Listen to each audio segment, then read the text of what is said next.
بعض سلف صالحین اور بعض کتابوں میں حسن بصری رحمہ اللہ کی طرف یہ بات منسوب ہے، اور بڑی عجیب بات ہے، ذرا غور کیجیے۔ کہتے ہیں ما رأیت حقا اشبہ بالباطل من الموت، میں نے کوئی بھی ایسی حقیقت نہیں دیکھی جو سب سے زیادہ باطل سے مشابہ ہو موت کے مقابلے میں۔ کیا مطلب؟ سب سے بڑی حقیقت ہے موت، لیکن لگتا ایسے ہے کہ جیسے کہ وہ جھوٹ ہے، جیسے کہ وہ باطل ہے۔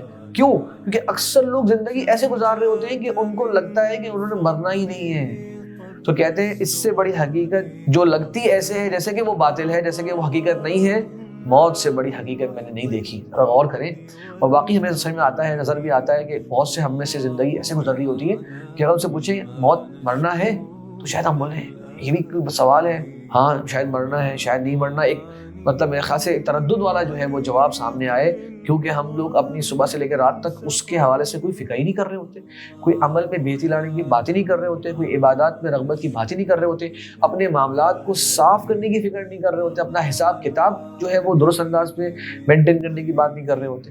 اس طرح سے ہمارے یہ اسلاف تھے کہ جو نصیحتیں کیا کرتے تاکہ لوگ موت کے بارے میں فکر مند رہیں اور اس کی تیاری ہمیشہ ان کے سامنے رہے۔